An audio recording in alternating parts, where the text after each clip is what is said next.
할렐루야. 아멘. 함께 하나님 말씀 읽겠습니다. 호세아 5장 1절부터 7절까지입니다.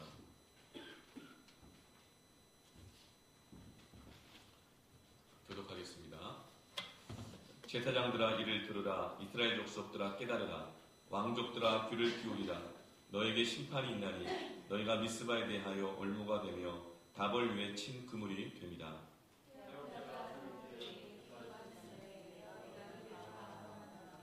에브라임은 내가 알고 이스라엘은 내게 숨기지 못하나니 에브라임아 이제 내가 음행하였고 이스라엘이 더러워졌느니라.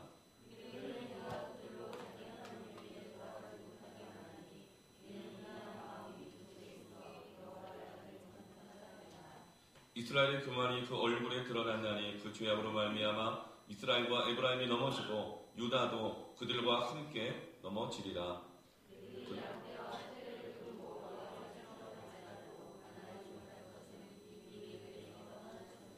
함께했습니다. 그들이 여호와께 정조를 지키지 아니하고 사생활을 낳았으니 그러므로 세 달이 그들과 그 기업을 함께 삼키리로다. 아멘.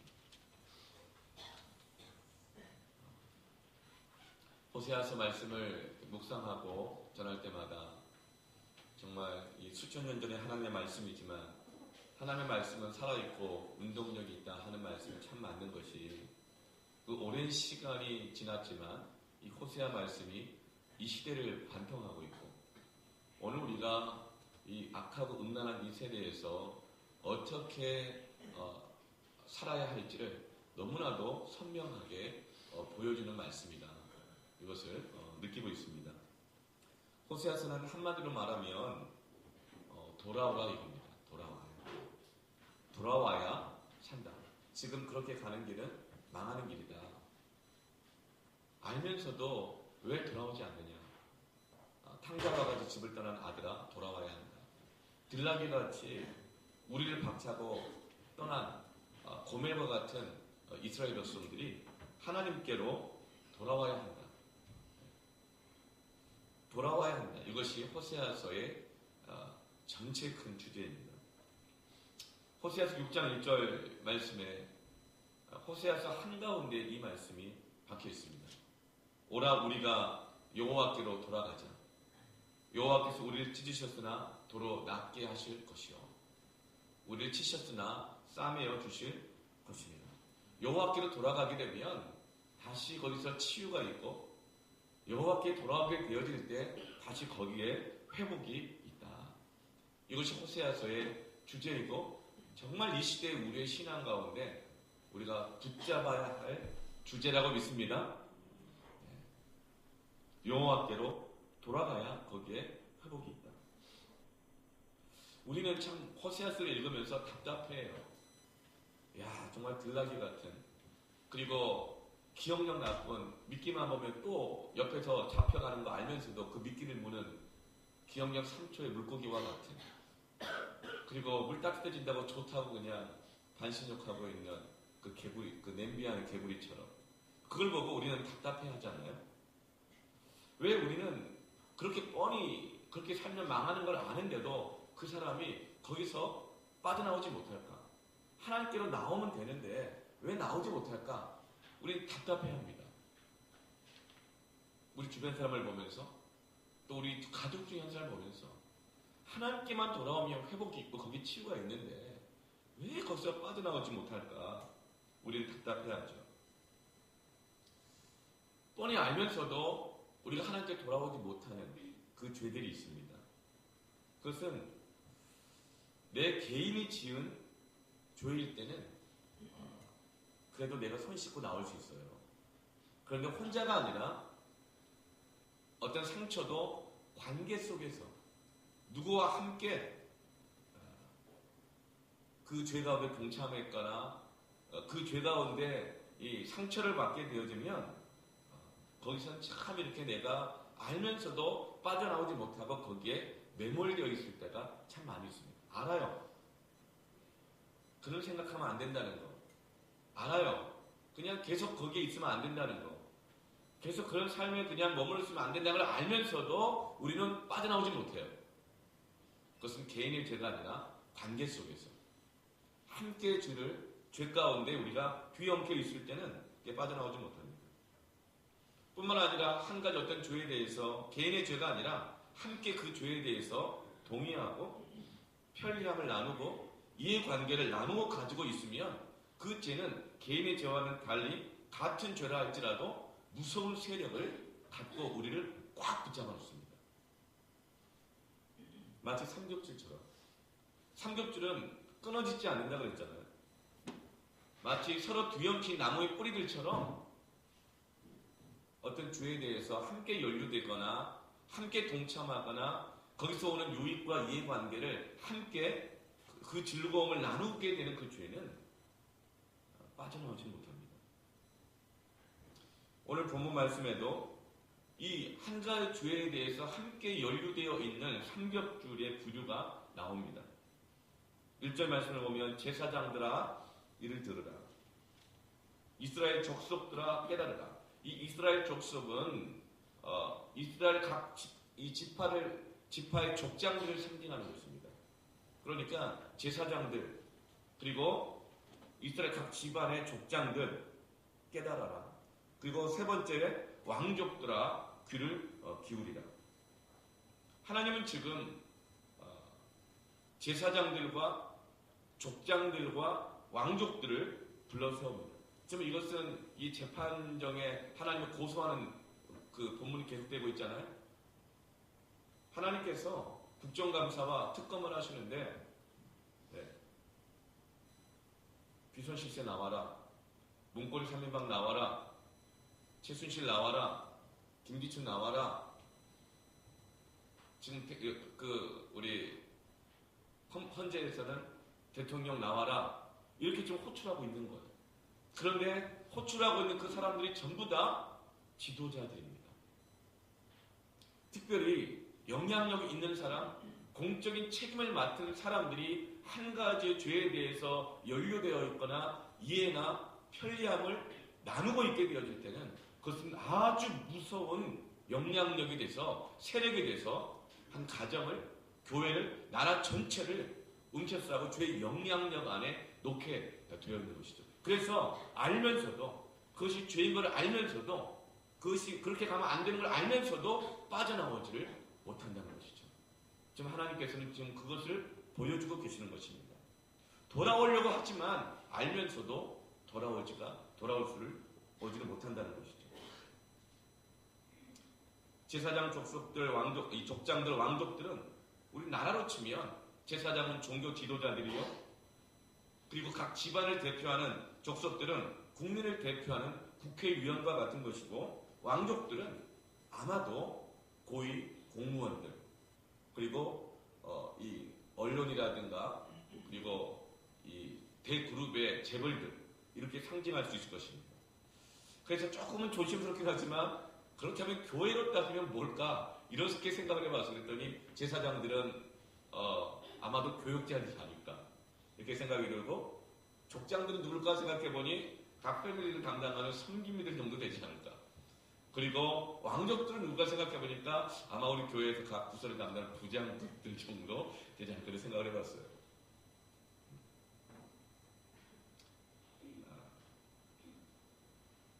왜 이렇게 하나님은 제사장들과 족장과 왕족들을 이렇게 호출을 하실까? 1절과 2절을 보면 너희가 미스바에 대하여 올무가 되며 이 지도자들이 미스바에 대하여 올무가 되며 답을 위해 친 그물이다. 이 지도자들이 미스바에서 올무를 만들었고 다볼에서 비밀스럽게 그물을 쳤다는 거예요. 그 결과로 2절 말씀에 폐역자가 사륙죄에 깊이 빠졌으며 사륙하는 일이 있었다는 것입니다. 이 지도자들이 삼겹줄로 올무를 치고 그물을 쳐서 어떤 사람들이 이 고통을 당하고 사륙을 당하게 되는 그 죄가 이스라엘 안에 있었다는 것이죠. 미스바와 다볼은 이스라엘의 신앙의 부흥을 상징하는 곳입니다. 미스바는 사무엘 선지자가 우상을 숭배하다가 이스라엘 백성들을 회개하게 하고 돌아온 곳이 바로 이 미스바입니다. 다볼은 사사시대 여자 사사 드보라가 가나안 왕 야빈과 군대장관 시스라의 철병과 부대를 부수고 우상 숭배하고 있었던 이스라엘 백성들이 회개하고 승리를 얻게 된 곳이 바로 다볼입니다. 미스바와 다볼은 회개하고 하나님께 돌아오는 곳의 상징입니다. 하나님께 돌아와서 신앙이 회복되고 그 나라가 회복된 것을 상징하는 것이 바로 미스바와 다볼인데, 여기에서 이 지도자들이 연루가 되어서 올무를 치고 그물을 쳤다는 거예요. 그래서 속임수로 사람들을 사륙하는 것, 그것을 지금 하나님께서 드러내고 계십니다. 심판하고 계시는 것이죠. 심판하고자 하시는 것. 사실 이것은 일반 백성들은 알지 못하는 부분일 수 있습니다. 아니면 아말렉이 알고 있다고 하더라도 이들이 가지고 있는 권세 때문에 감히 말도 못 꺼내고 있었는지 모르죠. 그런데 하나님께서 지금 이들을 불러내고 계시는 거예요.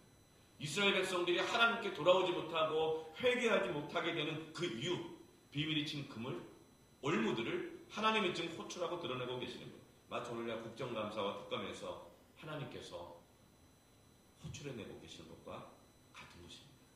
저는 이 말씀을 볼 때 제 몸에 소름이 끼치도록 이 하나님의 말씀이 얼마나 이 시대를 관통하고 있고 우리에게 말씀하고 계시는가 깨닫게 됩니다. 왕족과 제사장과 족장들이 이렇게 말하는 것입니다. 우리 미스바에 모이십시다. 미스바에 모여서 좋은 일을 좀 해봅시다. 다볼에 모여서 한번 좋은 일을 해봅시다. 그렇게 해놓고는 거기서 자신들의 이익에 반대하는 사람들이 생기면, 불편한 사람들이 생기면 다 제거하고 죽인 것이에요. 좋은 일 해봅시다 하고 불러 모았어요. 그런데 거기서 자기 이익에 반대하는 사람들이 드러나게 되면 제거하는 일이 있었던 것이죠. 이것에 대해서 감히 아무도 말을 못했는데 이제는 하나님이 직접 말씀하고 계시는 거예요. 개인적인 죄와 달리 여러 사람들이, 특별히 함께 공적인 자리에 있는 자들이 연루된 죄는 결코 여러분 우발적이거나 실수가 아니라고 하나님 말씀하고 계세요. 개인의 죄와는 다르다는 거예요. 함께하는 죄는요 결코 우발적이지 않다는 거예요. 결코 실수로 된 것이 아니라는 것입니다. 의도적이고 조직적이고, 그리고 그 죄가, 함께하는 죄가 얼마나 무서운 영향력을 갖고 있는지를 말하고 있는 거예요. 나 혼자 옆에 있는 사람의 돈을 뺏는 것과 몇 명이 함께 한 사람의 이 돈을 빼앗는 것은 전혀 성격이 같은 갈취를 하더라도 완전히 다른 것입니다. 나 혼자 한 것은 그냥 돈을 물어주면 되지만 몇 명이 함께 하는 것은 그 집단 안에 있는 연루되어 있는 죄가 드러나고 완전히 깨어지고 그 집단 자체가 깨어지지 않느냐, 그 모임 안에 있는 은밀한 죄가 실상이 드러나고 그 추함이 드러나지 않는 한은 결코 거기서 빠져나올 수가 없습니다. 저는 하나님께서 지금 우리 민족에게 있어서 역사적으로 치유의 기회를 주고 계신다고 믿습니다. 저는 기도해야 된다고 믿습니다. 국정감사와 특검을 통해서 이 민족이 주님 앞에 회개하고 돌아오지 못하도록 하게 하는 그 연루되어 있는 죄들이 드러나기를 기도해야 된다고 믿습니다. 그래서 이 민족이 참 감사한 것은 부끄러워하잖아요. 슬퍼하잖아요. 그것은 이 민족을 붙잡고 있었던 죄의 실상들이 드러나고 있기 때문에, 죄의 실상을 보기 때문에 그런 것입니다. 우리는 기도해야 합니다. 하나님, 국정감사 특검을 통해서 이 나라가 주께로 돌아오지 못하게 하는, 교회가, 지도자들이, 백성들이 주께로 돌아오지 못하게 하는 이 민족의 죄의 실상들이 드러나게 하여 주시옵소서. 그리고 그것이 끊어지도록 역사하여 주시옵소서. 하나님, 위정자들을, 헌재를, 국회의원들을, 검사들을 주님 사용하여 주시옵소서. 사람들은 죄의 추악한 모습을 보기 전까지는 죄에 대해서 굉장히 관대합니다. 사람이 한 번쯤은 그럴 수 있다고 생각하며 죄를 두둔합니다. 그러나 죄의 진상을 알고 나면 그제서야 비로소 우리는 하나님께로 돌아가지 않으면 소망이 없다는 것을, 죄의 진상을 알게 될 때 우리는 알게 됩니다. 병든 자라야 의원을 찾게 되는 것처럼 이 정도쯤이야 뭐 괜찮아 이렇게 하는 사람은 하나님을 찾지 않습니다. 오직 내 병이 얼마나 깊은가 하나님께로 돌아가지 않으면 이 병을 고칠 수가 없다는 것을 인식하는 사람만이 여호와께로 돌아갈 수 있는 것입니다. 그래서 하나님은 이스라엘 백성들이 하나님께 돌아올 수 있도록 회복될 수 있도록 아프지만 두렵지만 그 죄의 진상들을 드러내고 계시는 것입니다.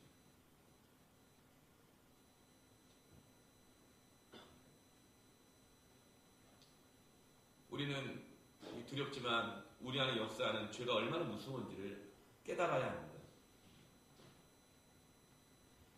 니고데모라고 하는 사람이 있죠. 사내들인 공회의원이었어요. 국회의원이죠. 그리고 뿐만 아니라 그 율법 교사로서 교육가였습니다. 이스라엘에서 유명한 교사였어요. 아주 의로운 사람이었습니다. 교육 철학이 바랐고 공회의원으로서 아주 의로운 사람이었어요.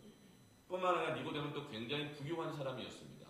부유한 사람이었는데 이런 뭐 졸부가 아니라 생각이 바르고 가치관이 바르고 교육을 통해서 사회에 기여하려고 하는 그런 이 아주 의로운 부유한 사람이었습니다. 그런데 니고데모가 어느 날 예수님을 찾아갑니다. 밤에 몰래 찾아가요. 뭔가 사람들 시선을 의식하고 있다는 것이죠. 예수님께 질문하는 것이 하나님 나라에 어떻게 하면 들어갈 수가 있느냐 이 질문을 해요. 이 말은 어떻게 하면 이스라엘이 하나님이 다스리시는 공의로운 사랑이 가득한 그런 나라가 될 수 있겠느냐라고 질문합니다. 왜냐하면 니고데모의 비전이었기 때문에 그래요. 어떻게 하든지 내가 국회의원으로서 교육가로서 그리고 부유한 사람으로서 이스라엘이 하나님 나라가 어떻게 될 수 있을 것인가 그 거룩한 비전과 관심을 가지고 있었어요. 그래서 그는 좋은 법을 만들면 이 나라가 하나님 나라와 같이 되지 않을까? 그리고 이 백성들이 하나님의 율법을 법을 잘 지키면 나라가 변화되고 정의로워질 수 있지 않을까? 사람들을 잘 교육하고 교육제도를 정비하고 교과서를 제대로 만들고 교사들이 그렇게 잘 가르치면 이 나라가 하나님 나라가 될 수 있지 않을까? 늘 그 관심과 고민이 있었습니다. 그래서 예수님께 찾아서 물어본 거예요. 어떻게 하면 하나님 나라에 들어갈 수 있겠습니까? 하나님의 나라가 이루어질 수가 있겠습니까? 그때 주님의 대답이 뭐죠? 교육제도를 정비해라. 법을 좀 잘 만들고 백성의 법 잘 지키게 해라. 이렇게 하지 않고 전혀 예상하지 못한 말씀을 하시죠. Born again. 다시 태어나야 돼. 처음부터 다시 해야 돼. 거듭나야 한다. 이 말은 뭘까요? 여러분, 태어날 때 우리 뭘 경험합니까?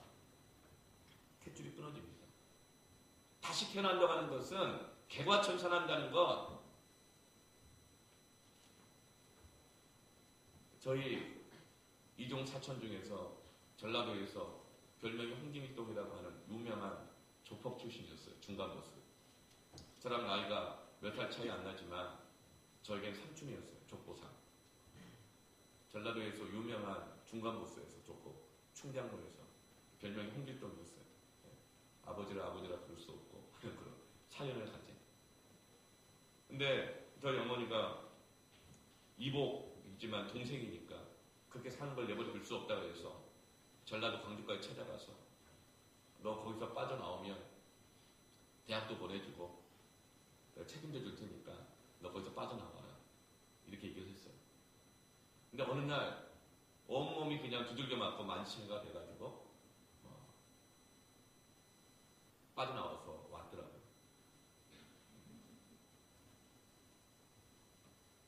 여러분, 그것을 바로 개과천선이라고 해요.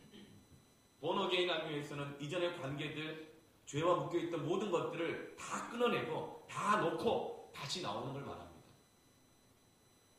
지금 하나님께서는 니고데모에게 대답합니다. 정말 하나님의 나라에 들어가려면 다시 태어나야 한다. 마치 자녀가 부모에게 핏줄을 끊고 조폭과의 관계를 다 끊고 새롭게 시작하는 것처럼 그래야 하나님의 나라에 들어갈 수 있다. 이렇게 말씀하셨어요. 그러자 니고데모는 너무 부담스러운 거예요. 다시 시작하라고. 그래서 주님을 그냥 떠나버립니다. 그런데 언제 니고데모가 예수님의 제자가 될까요? 그것은 바로 십자가를 목격하고 난다. 그 밤에 몰래 찾아왔던 니고데모가 예수님이 십자가에 죽고 난 다음에 모든 사람들 앞에 나서서 예수님의 시신을 거두고 장사를 지냅니다. 그리고 니고데모는 초대교회의 교사가 돼요. 십자가를 목격하고 난 다음에 도대체 십자가가 무엇이었길래 그렇게 눈치 보며 예전의 삶을 끊지 못하고 돌아갔던 그 니고데모가 세상 앞에 예수님의 장사 지내는 자로 예수님의 제자가 되기로 결단한 사람으로 만들었을까요? 니고데모는 아무 죄 없는 그 예수님을 그가 그토록 믿었던 정치가, 정의가, 교육받았다고 하는 바리새인들이 모의하여 죽이는 그 악함을 보면서 니고데모는 깨닫습니다. 아, 더 이상 교육에는, 정치 제도에는, 법에는, 인간의 정의에는 소망이 없다는 것을 깨닫습니다. 오히려 정의란 이름으로, 법이란 이름으로 교육 안에 그것들이 연료되며 그 안에 죄가 영향력을 뿌리 깊게 받고 있을 때에 그것이 얼마나 악한 죄가 될 수 있는 것을 깨닫는 것이죠. 그리고 니고데모는 이전의 모든 것들을 끊고 예수님의 시신을 장사 지내며 예수님의 십자가와 부활을 전하는 제자가 되는 것입니다. 우리가 어느 때 새로워질 수 있는가? 그것은 십자가 앞에서 제도로 인간의 의로움으로 미스바란 이름으로 다보르란 이름으로 감추어져 있었던 우리 안에 있는 죄의 진상들이 드러날 때에만 인간의 모든 의로움에 대해서 철저하게 실망하고 하나님께로 돌아가지 않으면 소망이 없다는 것을 깨달을 때에만 하나님께 돌아갈 수가 있는 것입니다. 그렇기 전까지는 우리는 여기에도 이런 장점이 있느냐, 있지 않느냐, 저기도 이런 장점이 있지 않느냐. 그러나 죄를 알기 전에는 우리는 하나님 앞으로 돌아갈 마음을 갖지 못합니다. 여러분, 우리가 십자가 앞에서 우리의 죄인됨을 깨달아야 합니다. 그리고 그 죄를 회개하지 않고는 어떤 법으로도 제도로도 의로움으로도 소망이 없다는 것을 깨달아야 합니다. 우리는 모든 방법들을 다 하지만 그 방법으로 하려고 하는 것을 내려놓고 하나님께로 돌아가기를 바랍니다. 목사인 나 자신, 교사인 여러분이 우리가 제사장들로, 족장으로, 왕족으로 부름받은 우리가 죄와 연루되어 있는 것을 끊고 하나님께로 돌아가야만 소망이 있는 것입니다. 골로새서 2장 14절에서부터 15절 말씀을 함께 읽을까요?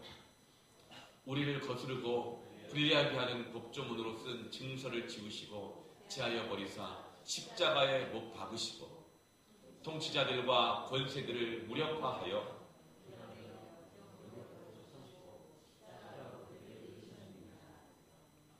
아멘. 네. 여러분, 십자가로 그들을 이기셨느냐?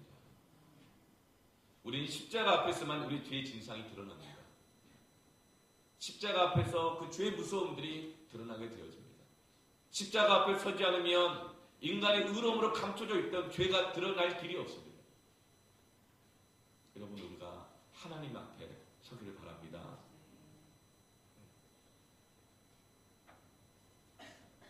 십자가는 죄가 얼마나 악한 것인지를 드러냈죠. 그래서 우리는 늘 깨어 있어야 합니다. 악은 절대로 자기를 악이라고 말하는 법이 없습니다. 자기 악을 인정하지 않기 때문에 그것이 악이죠.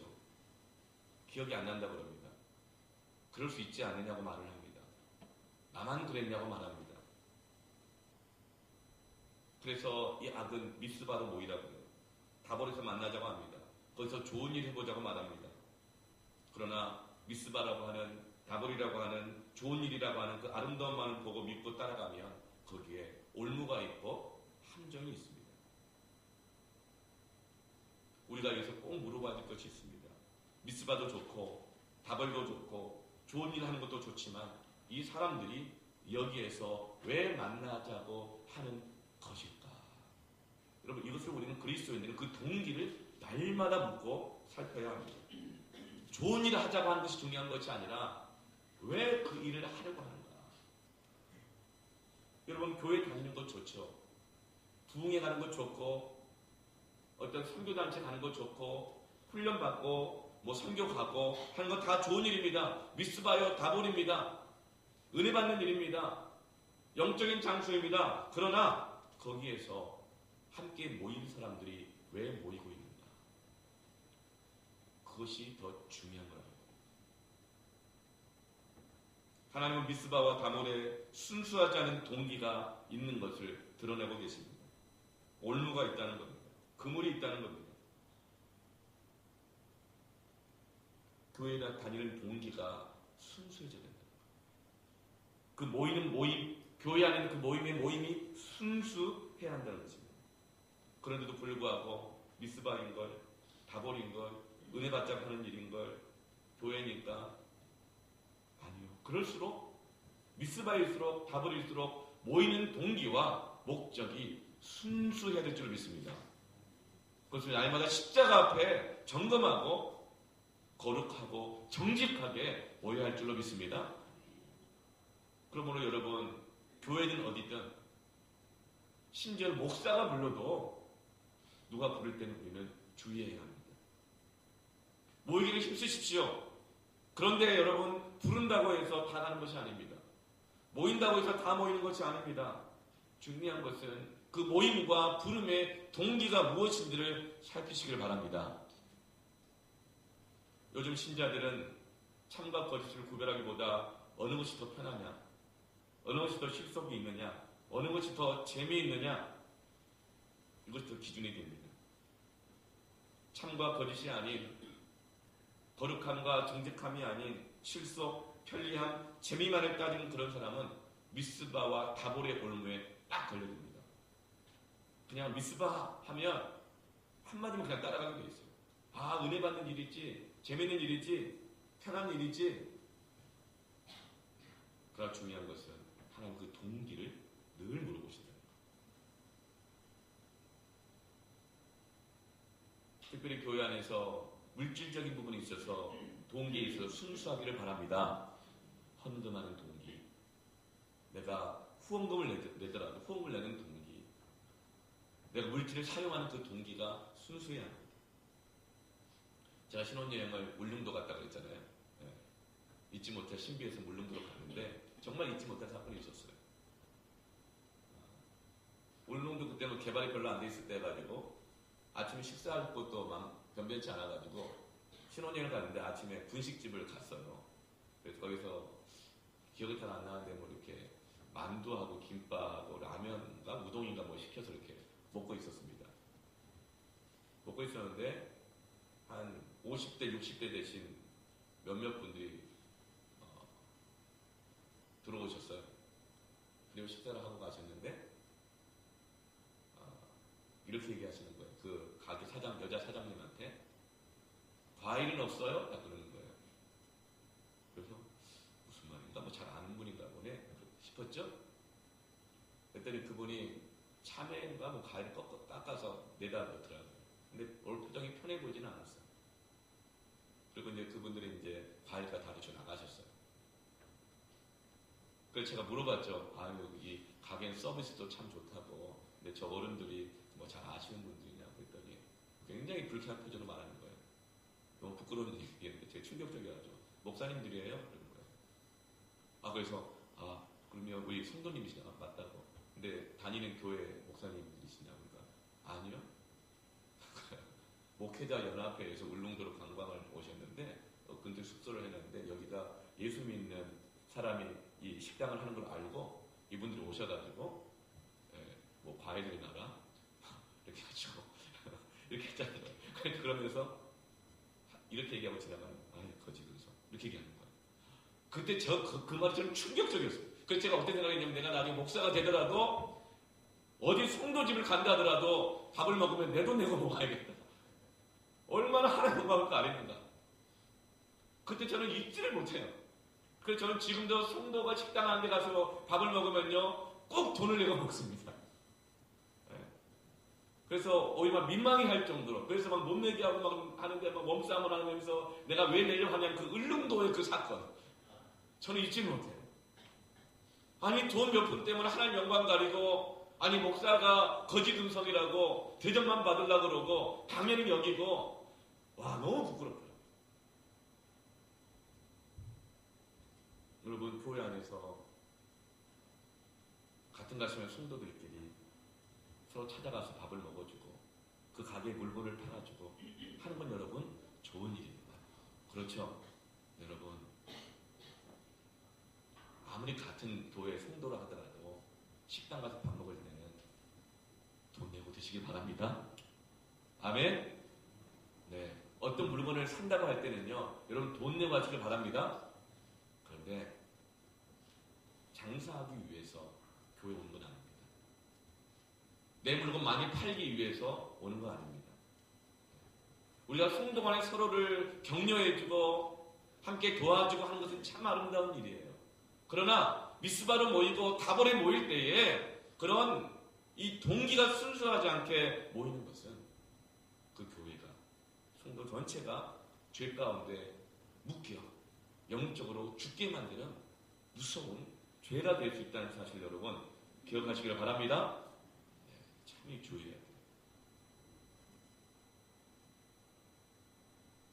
사람들이 사기를 종종 당해 올무에 걸려요. 왜 그런가 살펴보면 두 가지 때문이에요. 하나는 너무 착한데 무지해가지고 죄에 대해서 무지한 거예요. 그 마음이 너무 순수해가지고 그럴 리가, 그럴 사람이 아니야 이러다가 그냥 그 어리석은 궁리한 마음으로 지혜 없는 사랑으로 미적거리다가 모든 걸 잃습니다.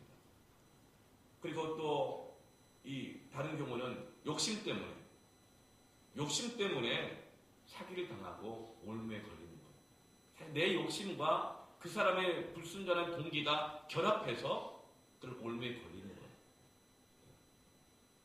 미적거리다가 손해보기 싫어가지고 욕심 때문에 미적거리다가 오히려 더 어려움을 겪는 경우가 많이 있습니다. 신앙생활에서도 그래요. 구원을 얻겠다고 하면서 하나님 뜻대로 살겠다고 하면서도 욕심이 너무 많아요. 그럼 올무에 걸립니다. 마치 부자 청년이 가진 것이 많아 근심하여 주님을 떠났다고 했던 것처럼 아무것도 손해보지 않으려고 하면서 신앙생활하면 올무에 걸립니다. 남들이 누리는 것을 자기도 다 누리면서 구원을 얻으려고 하면 올무에 걸립니다. 그런 생각을 가지고 있는 사람은 절대로 죄로부터 떠나지 못합니다. 늘 연루됩니다. 내 안에 욕심이 있어서 늘 연루돼요. 관계에 연루되고 얽히고 설키고 부정한 동기를 가지고 있으면 그것이 모든 것을 죄를 끌어당기며 서로 묶는 역할을 하는 것입니다. 바로 이스라엘 백성들이 하나님께 돌아오지 못한 이유가 여기 있는 거예요. 4절 말씀을 보면 그들의 행위가 그들로 자기 하나님에게 돌아가지 못하게 하나니, 그들의 행위가 돌아가지 못하게 했다는 거예요. 그 이유는 그 마음이 음란합니다. 그 마음, 동기. 음란한 마음이란 가나안의 생각입니다. 풍년을 위해서라면 어쩔 수 없이 음행이 있어야 한다는 것이죠. 우리들 뭐 하고 싶어서 그러는가? 다 먹고 살려고 하니까 어쩔 수 없는 거지. 먹고 살기 위해서는 마음에 없는 거짓말도 하고 술도 마시고 음행도 한다는 거예요. 이것이 음란한 마음, 가나안의 가치관이었어요. 먹고 살기 위해서라면 용납해주고 용인해주고 그 정도로 그럴 수 있는 것 아닌가? 특별히 요즘 사람들은 즐거움과 쾌락에 대해서 굉장히 안일하고 위험한 생각을 갖고 있습니다. 즐거움이 나쁜 것은 아니죠. 쾌락도 나쁜 것은 아니지만 거기에 지나치게 안일하고 위험한 생각을 가지고 있습니다. 특별히 성에 대해서. 이 혹시에서는 음란에서 계속 말을 하잖아요. 이 시대의 가치는 이런 게 있어요. 성을 억압하면 안 된다는 거예요. 먹지 않으면 죽는 것처럼 성욕도 식욕과 같은 것이며 꼭 필요한 것이고 채워주지 않으면 정신 건강에 위험하다고 하는 오빠들이 있어요. 오빠 믿지? 그러면서 성에 대해서 지나치게 아니라는 생각을 갖고 있어요. 성욕과 식욕을 같은 욕구로 여깁니다. 그러나 아닙니다. 식욕과 성욕은 결코 같은 욕구가 아닙니다. 여러분, 사람이 먹지 않으면 죽지요? 그러나 성욕을 채우지 않는다고 해서 죽습니까?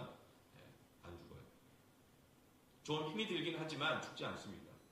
식욕은 개인의 문제지만 성은 두 사람 사이의 문제이기에 단순한 개인의 욕구가 아닙니다. 여러분, 음식은 나누라고 있지만 나눌수록 기쁨이 되지만 결코 몸은 나눌 수 있는 것이 아닙니다. 하나님께서 가나안 문명을 싫어하셨던 이유는 그들의 사상이 마음이 바로 이런 성적인 무분별한 사용을 권장하는 음란한 문화가 지배하고 있었기 때문에 그래요. 거기는 하나님이 들어갈 자리가 없는 것입니다. 하나님의 말씀과 음란은 같이 있을 수가 없어요. 상극입니다. 음란이라는 건 뭐냐면 하나님이 허락하신 결혼과 부부라는 거룩한 만남을 제외한 모든 성적인 흘러가는 마음, 흘리는 마음, 육체적 관계, 개인적 관계, 이 모든 것이 음란함입니다. 여러분, 하나님 주신 이 거룩하고 아름다운 성은 부부 관계 안에서만 나누라고 주어진 것이지 부부 관계가 아닌데 그 마음을 흘리고 몸을 나누는 것은 여러분 음란입니다. 하나님이 이 성적인 음란함 때문에 우리와 함께 하시지 못해요. 하나님은 우리와 함께 하기를 원하시지만 우리가 하나님을 종종 내보내는 것입니다. 여러분, 드라마를 같이 보다가 약간 좀 요즘은 막 드라마도 수위가 세더라고요. 본 적은 없지만 요즘 드라마를 본 적이 없는데 뭐 뉴스를 보니까 무슨 이 요즘 드라마 수위가 높더라고요. 그래서 높은 수위가 나오면 아이들 있으면 민망해서 채널을 돌리거나 얘들아 들어가서 공부해라 뭐 이렇게 말을 합니다. 아니 이러면서 눈길을 돌리거나 딴 데 보거나 뭐 이러죠. 그렇습니다. 이 음란함. 우리는 종종 하나님께 이렇게 말할 수가 있어요. 하나님, 잠깐 나가셔야겠는데요. 왜? 곧 벗은 사람이 들어오거든요. 네. 같이 있을 수가 없는 거예요. 우리가 음란한 손님을 너무나 자주 내 마음 가운데 끌고 들어오기 때문에 하나님의 말씀이 우리 속에 들어올 수 없고 성령께서 지속적으로 일하지를 못하는 것입니다. 하나님 좀 나가주셔야겠는데요. 지금은 벗은 사람이 들어올 시간이에요. 같이 있기 어려우시잖아요. 그럼 우리 주님 나가면서 그래 좋은 시간 가져라. 억압하면 안 되니까. 이렇게 말씀하실까요? 그렇지 않습니다. 성경에는 이와 같이 벗어나지 못하는 죄가 있고 때는 용서받지 못하는 죄가 있다고 말씀합니다. 오늘 6절 말씀 보면 이미 그들에게서 떠나셨습니다. 하나님이 떠나셨다는 거예요. 임재가 없어져요. 하나님이 용납하지 않으세요. 받아들이지 않으세요. 하나님 임재가 이미 떠나버렸어요. 하나님이 용서하지 않는 죄가 있습니다. 마태복음 12장 32절 보면 하나님이 용서하지 않는 죄가 있는데 또 누구든지 말로 인자를 거역하면 사하심을 얻되 말로 거역하면 사하심을 얻지만 성령을 거역하면 이 세상과 오는 세상에서도 사하심을 얻지 못하리라. 성령 해방죄. 성령을 거역하면 사하심을 얻지 못한대요. 말로 인자를 거부한다는 것은 모르고 우발적으로 죄를 짓는 것입니다. 우리는 일시적으로 주님을 인정하지 않고 그의 말씀을 거부할 수 있죠.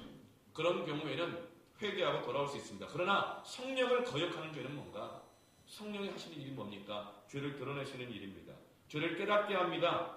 그래서 지금 자기가 행하는 것이 죄인 줄 알게 합니다. 그러나 알면서도 불구하고 그 죄의 길로 계속 간다는 거예요. 성령께서 죄를 깨닫게 하시고 드러내셔서 알아요. 그러나 알면서도 그것을 거역하는 것이 바로 성령을 거역하는 것입니다. 자기의 죄가 하나님 앞에 드러났음에도 불구하고 욕심 때문에 교만한 마음 때문에 그물을 치고 올무를 치면서 주님의 주인 되심을 부인합니다. 그것이 바로 성령을 거역하는 거예요.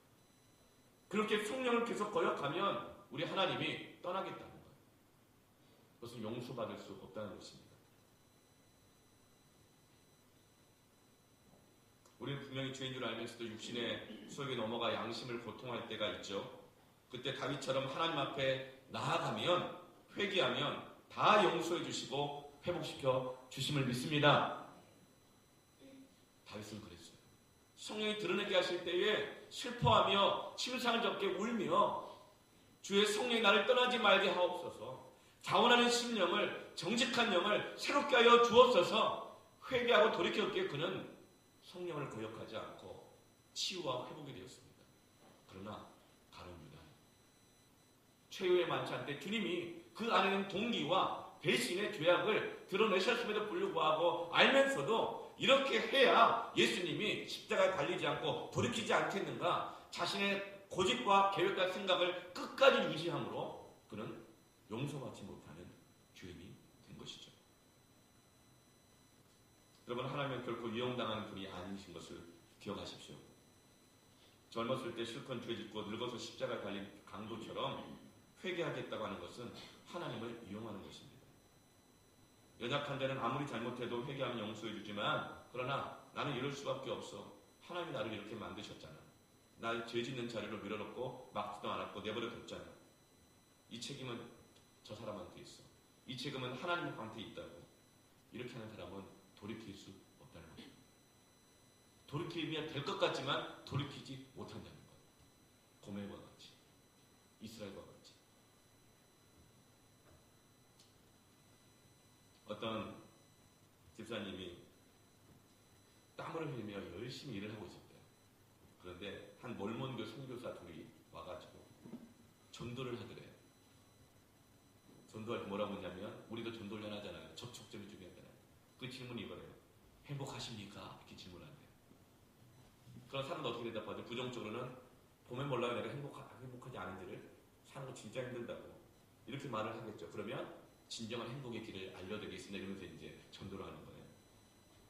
또 어떤 사람에게 행복하십니까? 물어볼 때 당연히 행복하죠. 난 아무 문제 없어요. 이렇게 또 대답을 하면 정말 그것이 진정한 행복일까요? 정말 만족일까요? 진정한 행복과 만족을 알려드리겠습니다. 이러면서 이제 전도를 하는 거예요. 그런 대답을 기대하고 이제 이 몰몬교 선교사들이, 이단들이 전도를 했는데, 이 집사님이 이렇게 대답했습니다. 행복하냐고요? 나는 행복을 위해서 살지 않습니다. 행복이 내 목적이 아닙니다. 나는 하나님의 영광을 위해 사는 것이 목적입니다. 거룩하게 사는 것이 목적입니다. 그렇게 대답하자 너무나도 성경적인 진리의 대답이지요. 몰몬교 선교사들이 당황을 해가지고 말을 대답을 못하고 땀을 뻘뻘 흘리다가 머뭇거리다 간 거예요. 행복을 추구하고, 행복 추구권이 있죠. 그러나 그 안에 감춰져 있는 인간의 죄성과 탐욕과 정직하지 못함과 올부와 그물이 드러나는 거예요. 여러분, 우리는 행복이 목적이 아니라 하나님의 영광을 위해 사는 것이 목적입니다. 거룩이 목적입니다. 그럴 때 우리는 그리스도인으로서 행복한 줄 믿습니다. 우리는 의로운 제도를 세우고 법을 만들며 행복하게 살아가시는 것이 목적이 아니라 하나님의 나라를 세우는 것이 목적입니다. 성도의, 교회의, 봉사자의 목적인 것입니다. 빌립보서 1장 19절에서 20절에 이것이 너희의 간구와 예수 그리스도의 성령의 도우심으로 나를 구원에 이르게 할 줄 아는 거로 나의 간절한 기대와 소망을 따라 아무 일에든지 부끄러워하지 아니하고 지금도 전과 같이 온전히 담대하여 따라합시다. 살든지 죽든지 내 몸에서 그리스도가 존귀하게 되게 하려 하나니. 아멘. 행복이 우리의 목적이 아니라, 즐거움과 쾌락의 목적이 아니라 그리스도가 존귀하게 되는 것이 우리의 목적이 될 때에 우리가 참된 회복과 평강과 행복을 누리게 될 줄로 믿습니다. 아멘. 자, 이렇게 기도하겠습니다. 우리가 1분 정도만 기도합시다. 말씀의 보혈 앞에 드러나는 우리의 내면을 정직하게 내어드리면서, 주님, 내가 지금 무엇을 추구하며 살아갑니까? 혹시 나는 니고데모와 같지는 않습니까? 혹시 나는 그 부자 청년과 같지는 않습니까? 혹시 나는 고멜과 같지 않습니까? 하나님, 내 마음이 정결케 하여 주시고 내가 어디 있느냐가 아니라 내 경지가 하나 앞에서 온전하고 순수하게 하여 주옵소서. 교회에 세워진 우리 봉사자들, 직분자들, 그리고 이 나라의 지도자들 거룩함을 추구하게 하여 주시고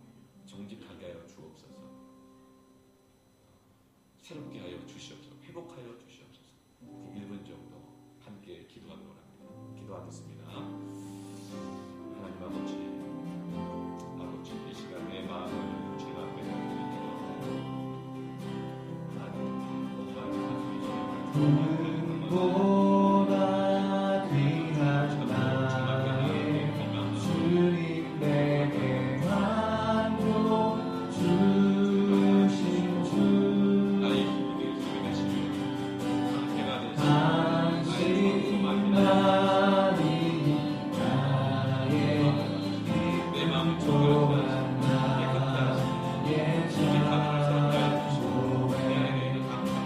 조금만